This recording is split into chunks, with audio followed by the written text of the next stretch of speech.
لله جل وعلا وصلى الله وسلم على رسوله المصطفى ونبيه المجتبى وأمينه على وحي السماء شافع الشفعاء يوم الجزاء وعلى آله وأصحابه أفضل الخلائق بعد الأنبياء ومن بهديهم اقتدى وبآثارهم اكتفى من المفسرين والمحدثين والفقهاء إلى يوم الجزاء. قال الله تبارك وتعالى بعد ما أقول أعوذ بالله من الشيطان الرجيم بسم الله الرحمن الرحيم ذلك الكتاب لا ريب فيه صدقت يا رب العالمين. درود شريف. اللهم صل على سيدنا مولانا محمد وآل سيدنا مولانا محمد وبارك وسلم وصلي عليه. څنګه چې تاسو ته معلومه ده چې زموږ تسلسل سره یو کار را روان دی، الحمدلله د قرآن عظیم الشان ترجمه کوو د خپل وس مطابق چې څنګه د مشرانو اورېدلي په هغه لار باندې د خپل وس مطابق هغه تګ ودو کوو. بیا په دغه کې زموږ یو کار دی چې د هرې سپارې په شروع کې یو لوی شخصیت یا یو لوی عالم یو لوی سرکرده شخصیت هغه راولو د دې دپاره چې د هغوی په دعاګانو سره موږ چې دی دغه سفر په کامیابۍ سره وړاندې بوځو او انشاءالله تر اوسه پورې هغه برقرار دی. الله رب العزت دې باقي برقرار ساتي. څنګه چې موږ تاسو ته مخکې عرض کړو زموږ او ستاسو خوږ مشر میلمه او د عالمي یعنې د انټرنیشنل ختم نبوت سرپرست اعلی د ټول مردان او د مولانا غلام رسول خان صاحب او د ادریس کاندهلوي رحمه الله چې د هغوی د تفسیر ثاني دا په دنیا کې نشته. داسې تفسیر دی د علماو طلباو دپاره چې د هغې ثاني نشته، د هغوی خصوصي شاګرد. بیا دې ټیم کې که زه دا وویم چې زمونږ یعنې د اکابرو چې د چا باندې یو لوی اعتماد د هغه شخصیت هغوی دلته تشریف راوړی دی، موږ د هغې ډېر زیات شکرګزار یو. این سعادت بزوری بازو نیستانه بخش خدای بخشنده. دا د دوی یو په موږ باندې شفقت دی. الله رب العزت دې د دې شفقت دا لاس برقرار ساتي. الله رب العزت دې د دوی په علم او عمل کې برکت واچوي. الله رب العزت دې زموږ او د دوی دا رشته همیشه دپاره برقرار ساتي. موږ د دې ډېر زیات مشکور یو. الله رب العزت دې رانه راضي شي.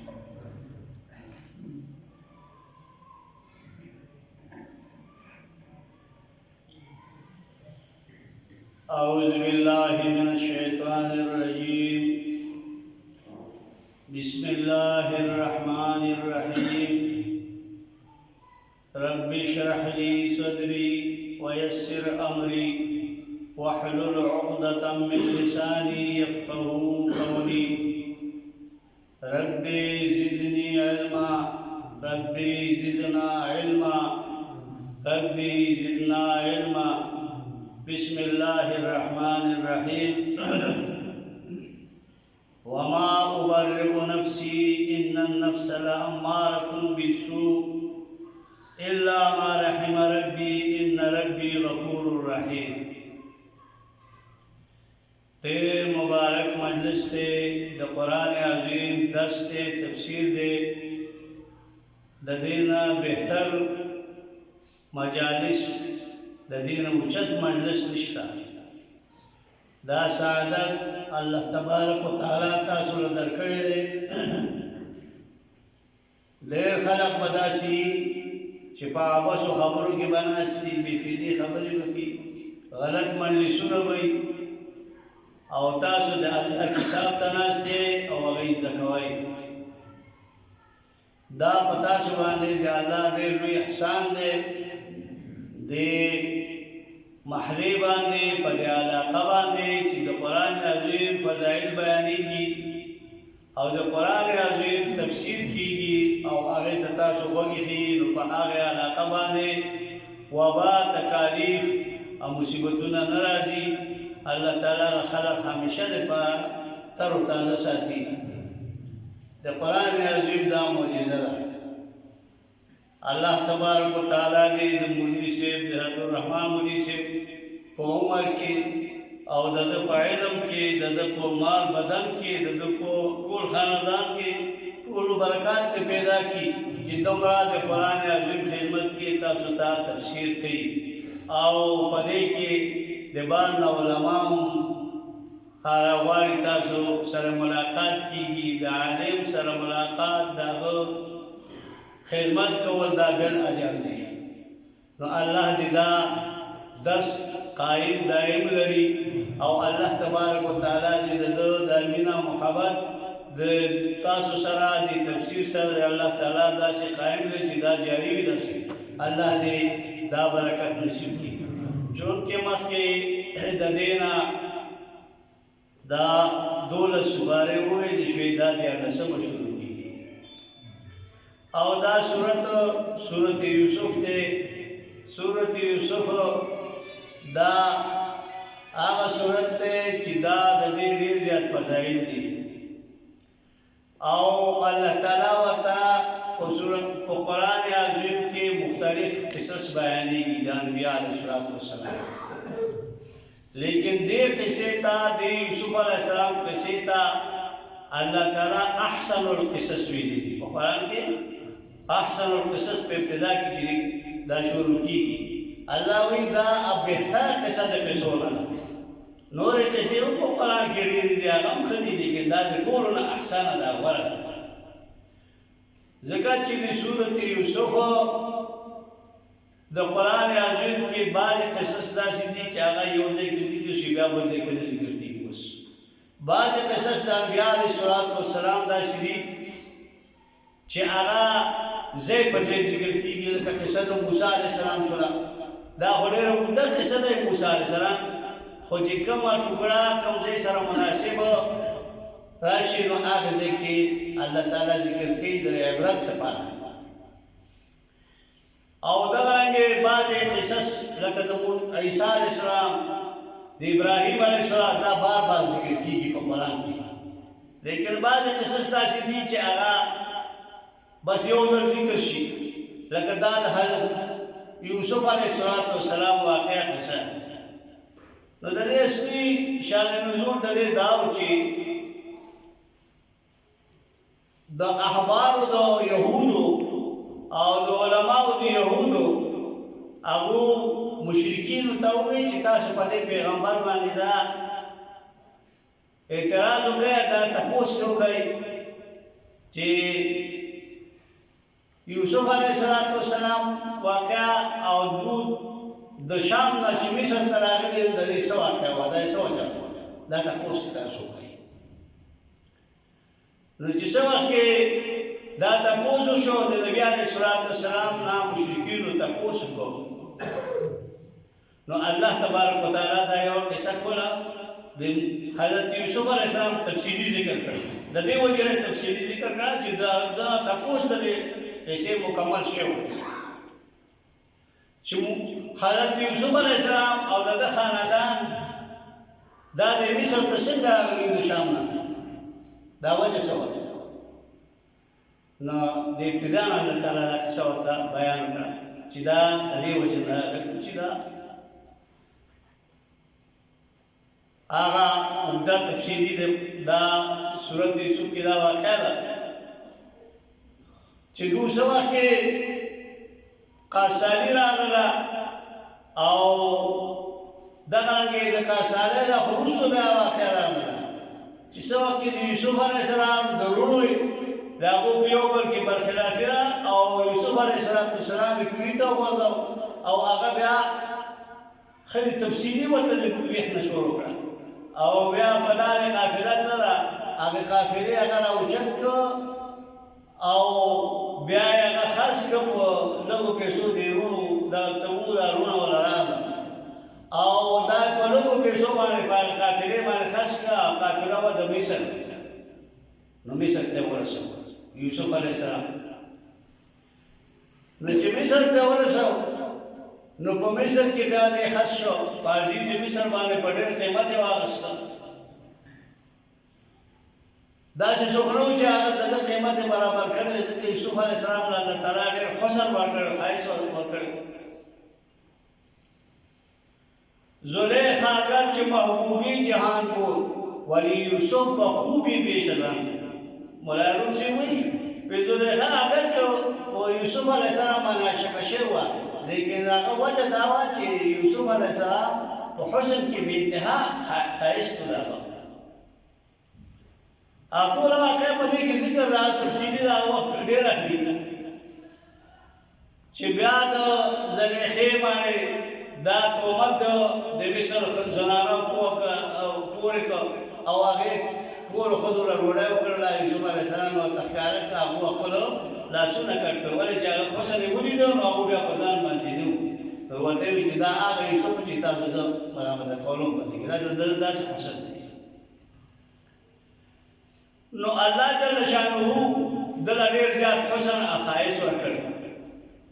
و دې ته احسن القصص ولې ویلی شي دا د ټولو قصو نه احسنه ده غوره ده په دې د دې موضوع د دې صورت د هر صورت ځان ځانه موضوع وي چې د هغې نه بحث کېږي د دې صورت موضوع څلور موضوع دي د دې څلور ځای ذکر شوي یو دا چې په دې کې نفي د علم غیب ده چې په غیب باندې غیر د الله تعالی نه بل څوک چاته علم نشته پیغمبر ته علم نشته په غیب باندې که په غیباتو باندې علم وي نو یعقوب علیه السلام نه چې یوسف علیه السلام روح بېدرکه که کوی دې ووځو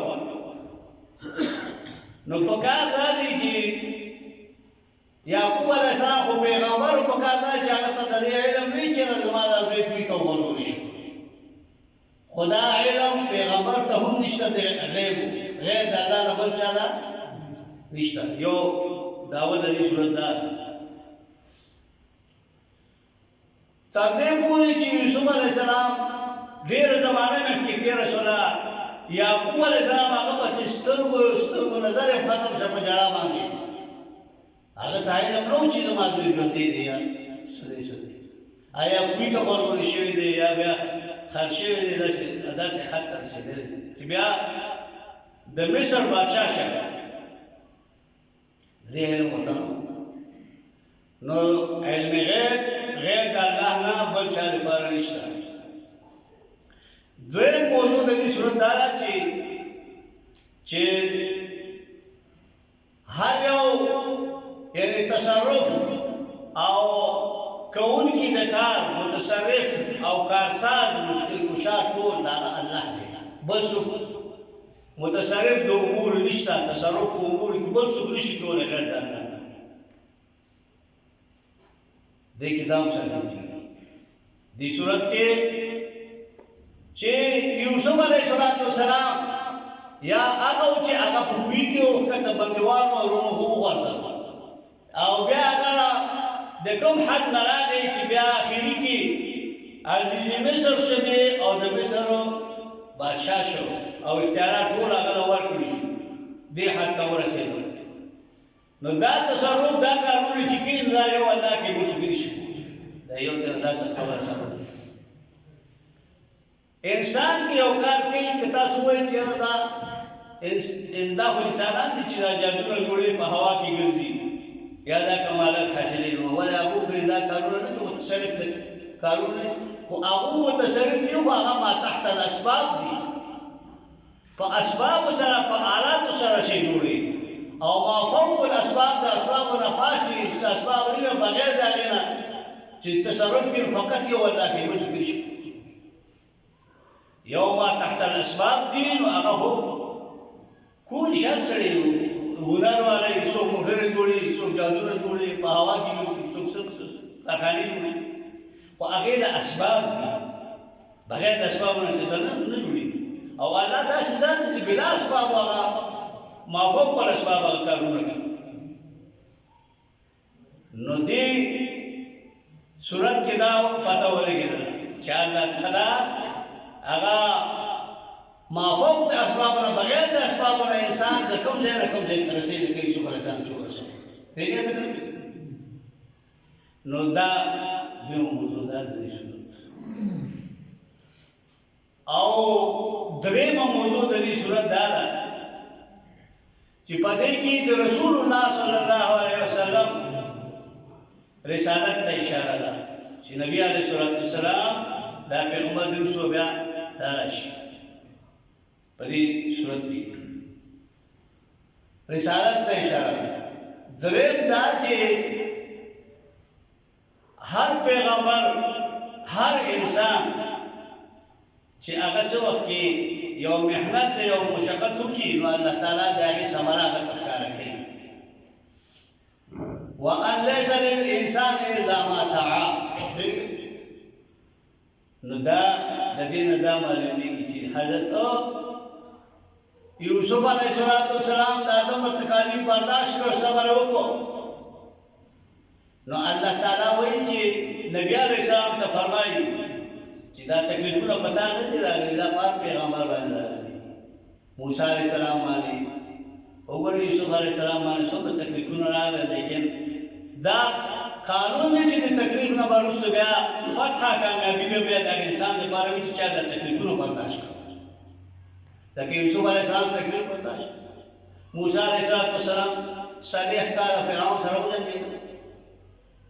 پس د 40 کالونو الله تعالی هغه فتح ورکړ یوسف علیه السلام ورونو ورسره څه وکړو لیکن اخري کې الله تعالی دغه فتح ورکړ او د وطن د مصر حاکم وګرځېد نو سختۍ پسې وروسته بیا راځي وي هر پیغمبر چې کوم نبی علیه السلام ته په دې کې تسلي ده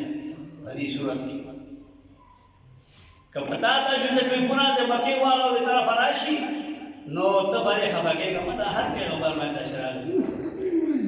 لیکن آخري کې فتح به ستاسو وي کامیابي به ستاسو وي دا څلور خبرې په دې د دې صورت موضوع ده دا په دې کې د دې صورت د کې 15 مرحلې دي 15 مراحل سره دا صورت ذکر شوی مفسرین لیکي چې 15 مراحل دي په دې کې نو دا تاسو چې په دې کوم سپارښت ورکوي دا تقریبا دا نهمه مرحله ده د دې رکوع شروع شوی ده وقال الملك ائتوني به فلما جاءه الرسول قال ارجع الى ربك د دې صورت د دې رکوع شروع شوی ده دا مرحله تر هغه پورې رکوع کوي وقالوا يتقون 15 حالات ذکر کیږي په دې کې 15 دا نهم دی دغه ځای پورې بیا د وجاء اخوه یوسف په دخلوا علی دا بل حال شروع شو بل مرحله شروع شو نو په دې کې الله جل شانه واقع دې پورې راوي سره چې حضرت یوسف علیه السلام په جیل کې پروت دی او کم مرګري دا هغه د جیل نه دوه کسانو وته یو ساقي او یو چې دی خباز ډوډۍ پخوم کې دی بادشاه ایو شراب ورکړو دونه ولې شو خوب یې ولیدو یار خوب لیدلی یا نه خو په حضرت یوسف علیه السلام باندې په جیل کې امتحان کو تپوس یې ته وکړي چې یاره موږ داسې خوب لیدلی دی نو حضرت یوسف علیه السلام وی چې دا یو کس په خلاصیږي یو کس په پھانسی کیږي او دې لږو ورځو کې به تاسو د جیل نه وځئ تاسو باندې به یعنې فیصله کېږي خباز ته وی چې ته به پھانسی کېږي بادشاه به حکم ستا باندې پھانسی او ساقي ته وی چې ته به بیا وځې بیا به تقسیم بکای شراب او وہ تقسیم ہے خلق دے بادشاہ تب بری کی اول موږ ټول کولې اځه ګابو نه کوم خوب نه دی یوسف علیه السلام ورته وی په لیدل نه باندې لیدل هما تمویل دي هم دای تعبیر اوس بدک شان کی او شان شو له جیل نو ته شو له شو یوسف علیه السلام ورته دا وی چې کله تاسو لاړې نو دا عزیز مصر ته دا وایي چې داسې یو جیلي دی په جیل کې هغه بېګناه دی او د هغه تحقیق معلومات وکړي هغې کې مس کې ډېر کلونه تېر شو هغونه خبره هېره شوه په دې کې عزیز مصر خوب ولیدو خوب یې چې ولیدو وی چې اووه غواګانې دي هغه اووه سروي دي او خوارې دي هغه سروي دی کې هغه خوارې دي او هغه سروي خوري زه وایي چې دا چاته به خوب به چاته به داسې شیطاني خوبونه دي د دې چې تعبیر نشي اخر دا چې هغې کس ته هغې چې کوم د جیل نه راوتلی او بادشاه بری کړی هغه ته یاد شو چې هلکه موږ خوب ویلی وو داسې یو ځوان دی په جیل کې او هغه تعبیر د خوبونو باسي نو دی راغی نو چې څه وکړې دی راغی نو ده وی چې دا چې تا بادشاه غواړي هغه خوب لیدلی دی او د هغې خوب داسې غواګانې لیدلې دي 7 بقرات سمان یاکلهن 7 عجاف دیګر نو د دې څه تعبیر دی نو بادشاه دې دغه ته وی چې داسې په جیل کې ځوان دی نو بادشاه ورته امر وکړ قال الملك ائتوني دغه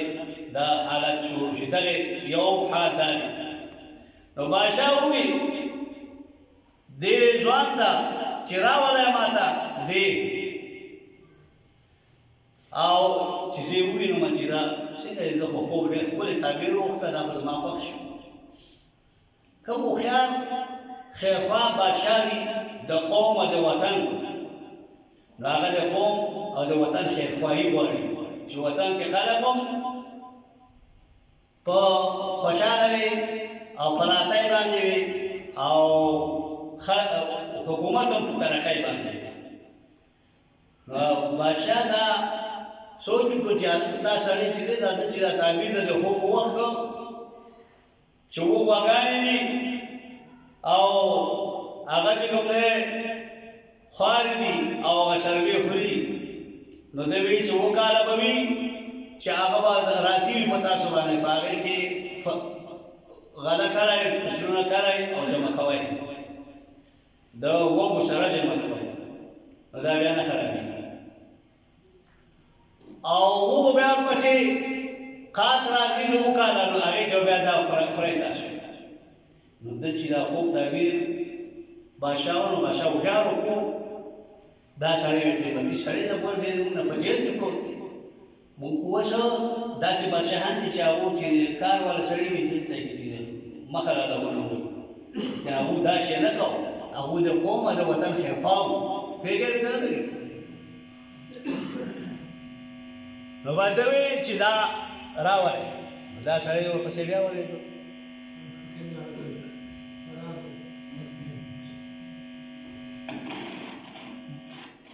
نو چې دی ولېږه ورته یې وویل چې تا بادشاه غواړي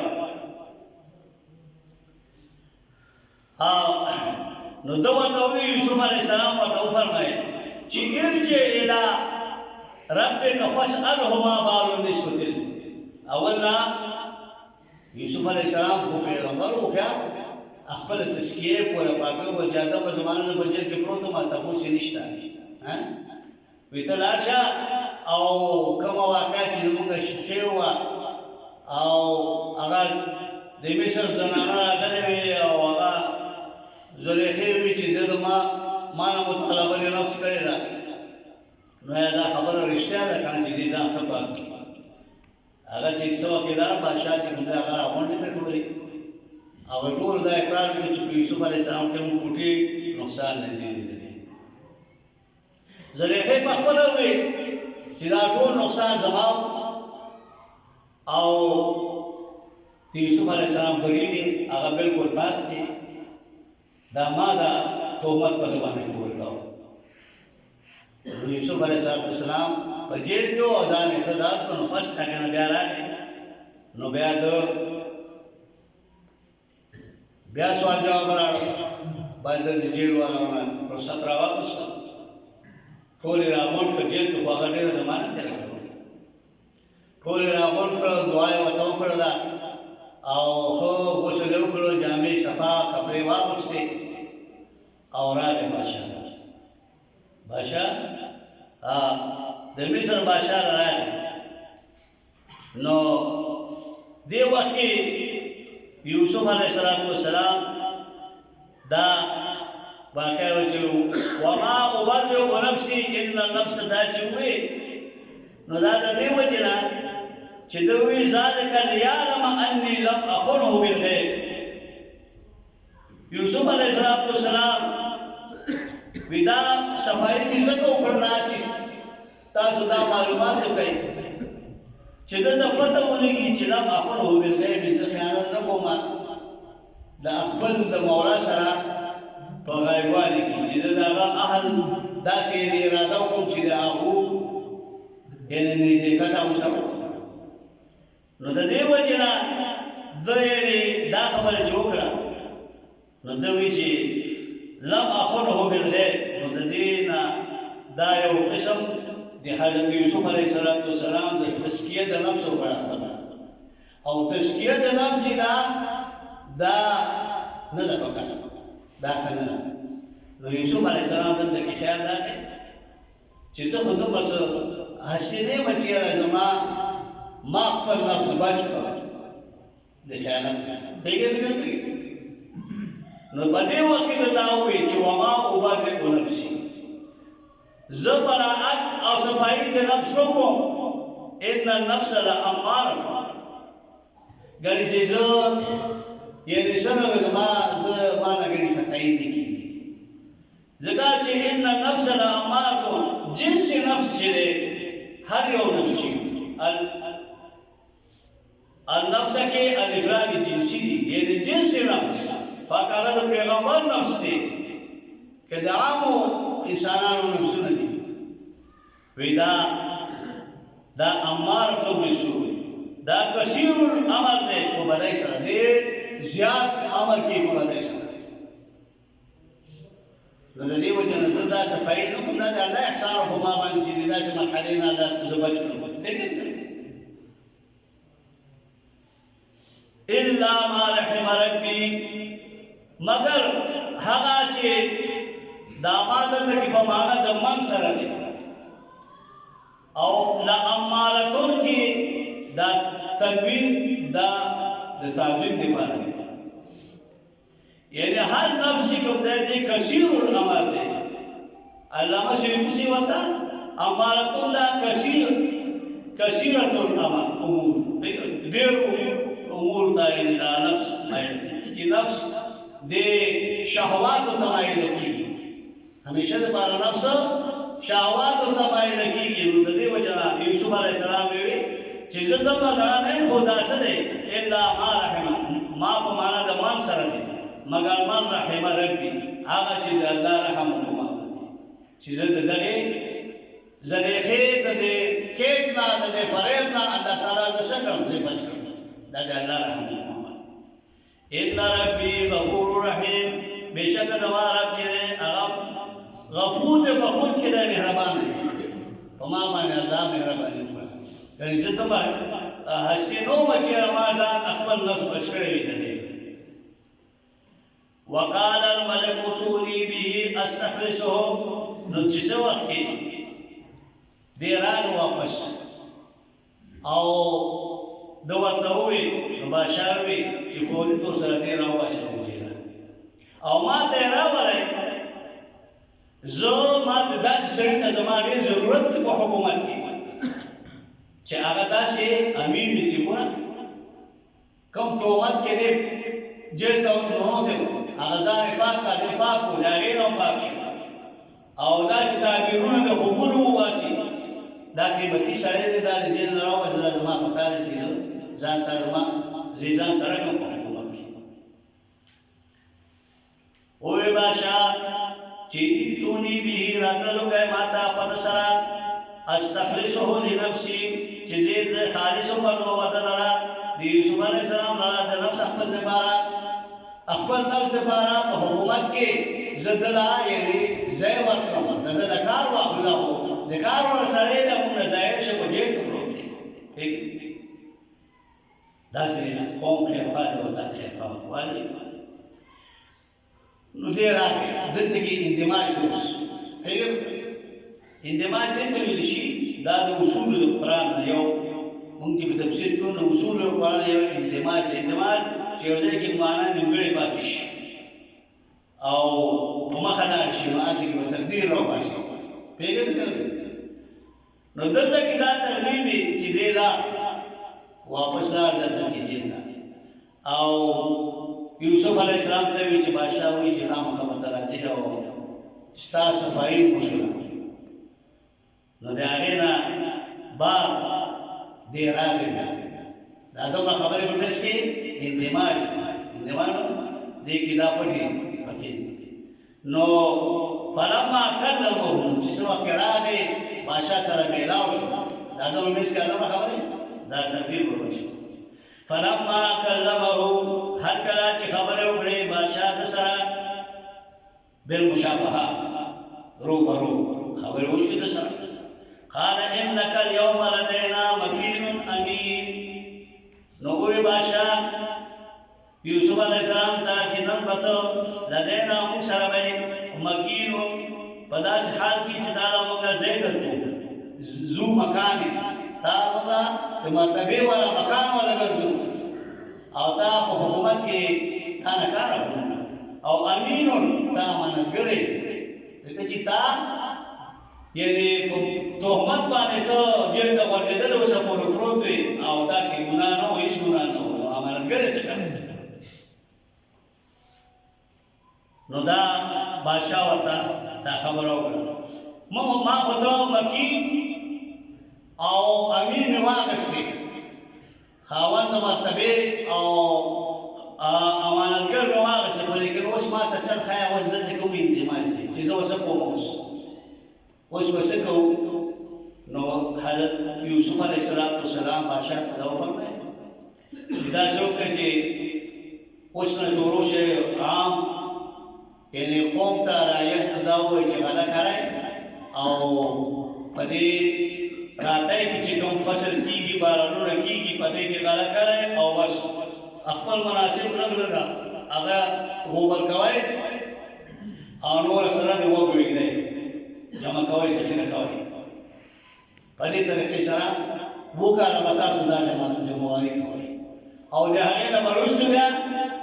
چې کله اووه کاله خاصانه راشي نو بیا به دا د اووه کالو دا ذخیره چې دا بیا په خلکو باندې اطرافونه به راځي دا به په هغو باندې تقسیموي دا د دې راځي دا طریقه ده اوس نو بادشاه ورته وایي چې دا به زه د چا نه دا مطالعه وکړم دا به څوک په کار کې دا کار کوي نو په دې کې یوسف علیه السلام چې سوچ وکړ چې دا موقع خو داسې ده که زه د دې نه انکار وکړم او دا خزانه او دا ذخیره چې دا داسې سړي لاس نه ورشي لکه د پاکستان حاکمان د دوی لاس نه ورشي نو ته وایې دا به بند شي دا نه به چې اخري نو په ظلم باندې او خلکو باندې به تقسیموي نه دې کېږي به نو حضرت یوسف علیه السلام په دغه وخت کې دا وایي چې په دغه باندې به زه مخرج شم خیر دی دا بس عزیز مصر بادشاہ چې دی هغه د مصر بادشاہ ته وزارت اول کا زور کم عزیز مصر چې هغه دعوت کړه منسوخ ختم او دې ټول د حکومت اختیارات ټول یوسف علیه السلام د لاس کې ورکړل دا اووه کاله به غله به جمع کېدله دا به لوی لوی انبارونه به جوړېدله دا به شو جمع شو بیا چې کله کارسالي راغله بیا به د اطرافو نه خلک راته نو په هغې کې د کنعان نه او د یو ځای نه د شام نه د یو علاقې بل علاقې نه به خلک شروع شروع کړي بادشاه مصر چې دی هغه غله ورکوي دی به یې ورکوي په لیکن غله ورسره جمع کړې ده نو په هغې کې بیا د دورونه حضرت یعقوب علیه السلام ته دا پته ولګېدله چې دا چې عزیز مصر بادشاه دی هغه ډېر انصافي دی او هغه خلکو سزا کوي نو خپل زامن 11 زامن یې وو دا 12 یوسف علیه السلام دا د 12 زامن د یعقوب علیه السلام نو د 10 زامن خپل راولېږل یو پاتې شو بنیامین چې هغه د یوسف علیه السلام خپل ورور هغه ځان سره پرېښود ویل چې د سردارو په تاسو کې یوسف علیه السلام درج کړی نو باندې راغلل په هغې دا کې دومره راغلل ما اکثره کې یوسف علیه السلام چې څه وکتل نو بس هغه قسم وکړي چې دا زما ورور لس کسان راغله د هغوی احترام وکړو بیا یې ترې تپوسونه وکړو چې آیا اوس به ستاسو کوم ځای نه راغلی وي موږ د فلانکي ځای نه کنعان نه راغلو وی ستاسو نور وروڼه شته که نه وایي زموږ دي 12 وروڼه وو دوه د خپل وروڼو دا 10 موږ د خپلې وو زموږ پلار هغه پیغمبر یعقوب علیه السلام هغه یو ورور زموږ ته طریب شوی دی پته یې نه لګي یوسف علیه السلام دی دوی خو ونه پېژنده که نه او هغه وپېژنده نو په دې وجه باندې هغه ډېر ضعیف دی کمزوری دی یو نور وروڼه هغه بل ورور څه شو وی هغه ځان سره پرېښی دی پلار هغه وی چې زه دې نه پرېږدم وی ښه نو باید د دوی اکرام وکړو او یو بار د اوښ هغه غلبه یې ورکوله دور یې ورکړله ښځو قدر یې یو بل ځل چې راځئ نو بیا به تاسو خپل ورور به هم ځان سره راولئ بنیامینه نو بس هغه لاړل بیا هلته نه بیا راغله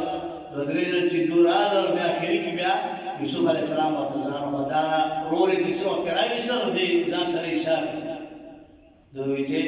او ایسار دا واقع په دې کې ټوله ذکر راځي مولوي صاحب به تاسو ته بیانوي چې هغه پیمانه یې په هغې کې کېښوده هغه یې د هر په قانون باندې ونیو هغه ورور یې او ورته وویل چې دې به ما سره وي او زه یې تاسو پلار ته یې وویل چې هغه داسې پیمانه وه هغه یې په غله کېښې وه هغه یې راکړې وه او هغې کې بادشاه هغه ونیو نو باید ولاړ بیا اخري کې بیا چې راغله نو بیا ورته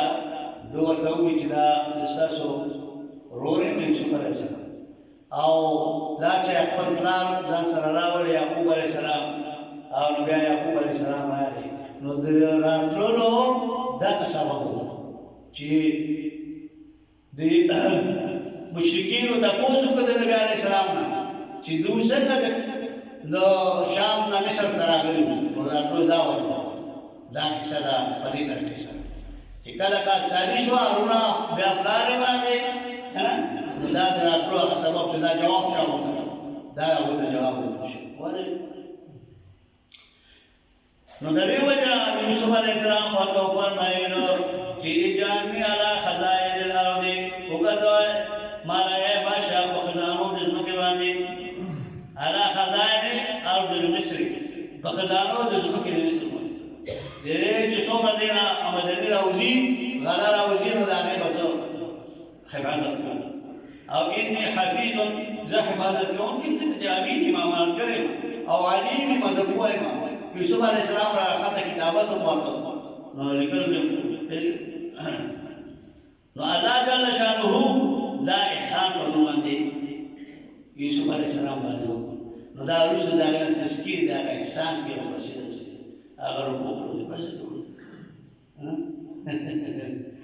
نو د دې وجه الله جل شانه بس صحیح څه او دو وکذالک ودا تسکیت انعاماتو کی اللہ تعالی په یوسف علیہ السلام چې تا من الله داسې حساب وکذالک هم دغرنګي مکرنا دغانګي سو چې موږ دې د کوی نه راوېستو بیا داسې غلام او بیا دغې نه وروستو دې حد ته راغی بادشاهي ته بادشاه سره ټول مصر دغانګي موږ ځای ورکړو یوسف علیہ السلام لره په ځمکه کې یتبو بنا حیث یشاء چې دې تل کې او وزن کې دې پدې کې په کوم ځای کې خوښ شي یو هغه چې کوی کې بندیوان چې تاسو دې نه شي او چې کوم دی په مصر بادشاهي ولا لاس راوړل دا د الله احسان دا کار څوک کوي متصرف د کارونو څوک کوي الله دې نه دا معلومه ټول تصرف چې کوي دا الله حيث يشاء چې کوم ځای کې خوښ شي نصیب برحمتنا من یشاء نشاء او موږ رسو په خپل رحمت هغه چاته چې خوښ شي ولا نضيع اجر المحسنين او موږ نه ضایع کوو اجر د نیکونکو چې څوک نیکي وکړي څوک د الله په لاره کې سایه کوشش وکړي هغه موږ ضایع کوو نه ولا اجر الاخرة خیر او اجر د آخرت غوره دی من الدنیا د دنیا نه د آخرت ذخیره غوره للذین دا خلق دپاره آمنوا چې هغوی ایمان راوړي وکانو یتقون او وي هغو یریدونکي د الله نه چې یریږي دوی د الله نو د هغې خلقو دپاره آخرت لاجر الاخرة اجر د آخرت هغوی دپاره غوره او باقي کوم خلک چې هغو دنیادار وي نو هغوی په دنیا باندې خوشحالېږي وي آخرت کې وي که نه خو چې دنیا وي متقیانو دپاره اجر د آخرت هغه بهتر دی غوره دی الله تبارک وتعالی یوسف علیه السلام ته دواړه ورکړه دنیا یې ماله ورکړه بادشاه یې ورکړه د مصر او بیا د هغه د عزیز مصر زوړ چې و د هغه ټبر چې زلیخا وه هغې سره بیا نکاح وکړه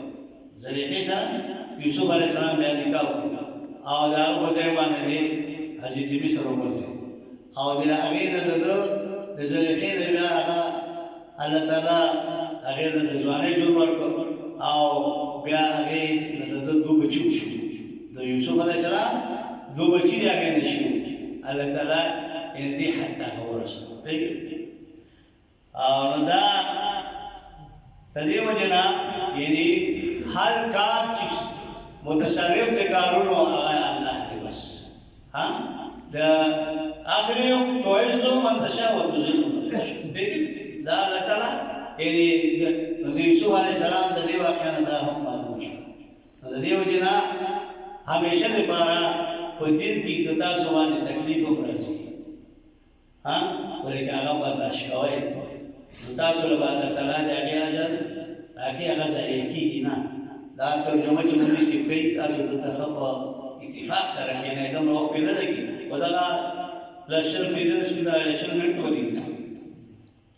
نو د دې دا الله تعالی د قرآن عظیم داسې برکت والی کتاب دی چې دې سره د تعلق پیدا شي نو ستا به دنیا هم ښایسته وي آخرت به هم ښایسته وي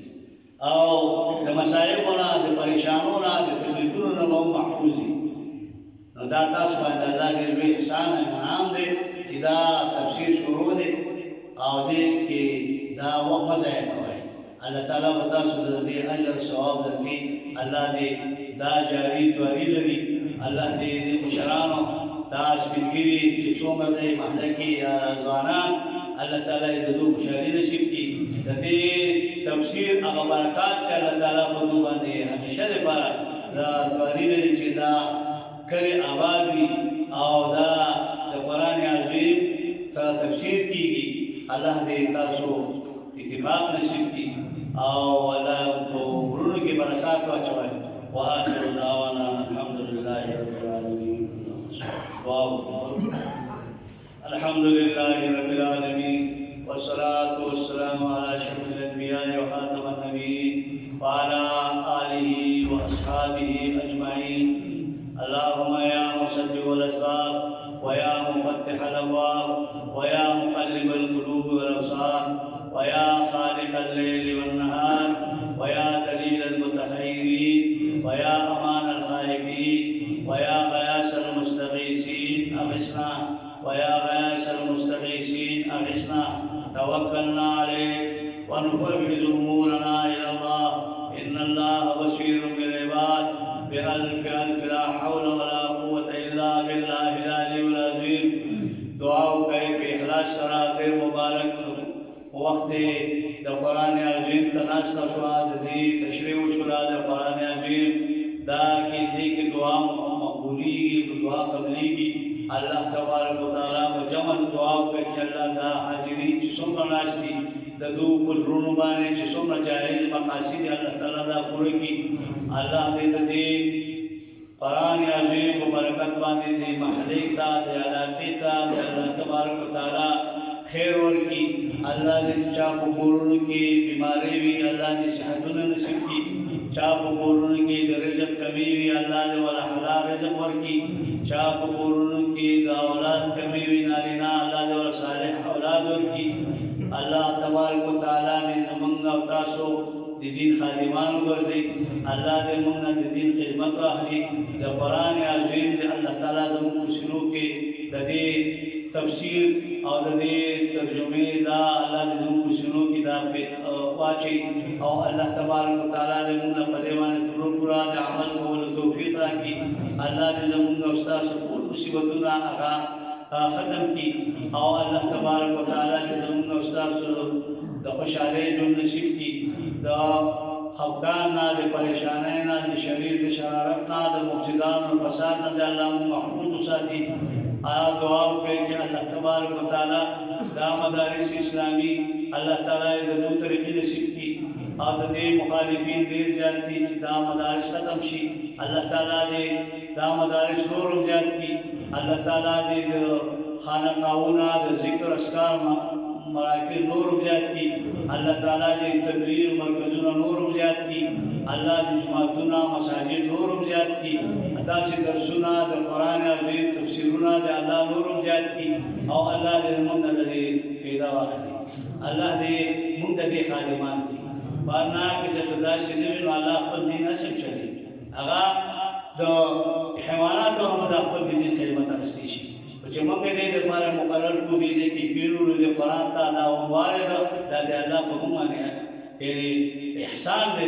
د الله احسان باندې چې دا توفیق موږ ته دی ناصر الله دې دا ستاسو زموږ د ټول نصیب کړي اللهم افتح بصائرنا وبصائر المسلمين اللهم استرنا بسترك الجميل اللهم دبر لنا فإنا لا نحسن التدبير اللهم افتح بذكرك أقبال قلوبنا وقلوب المسلمين اللهم أنس وحشتي في قبري اللهم ارحمنا بالقرآن العظيم واجعله لنا إماما ونورا وهدى ورحمة اللهم ذكرنا منه ما نسينا وعلمنا منه ما جهلنا وارزقنا تلاوته آناء الليل وآناء النهار وارزقنا تلاوته آناء الليل وآناء النهار واجعله لنا حجة يا رب العالمين يا حنان يا منان يا ذا الجلال والإكرام سبحان ربك رب العزة عما يصفون وسلام على المرسلين والحمد لله رب العالمين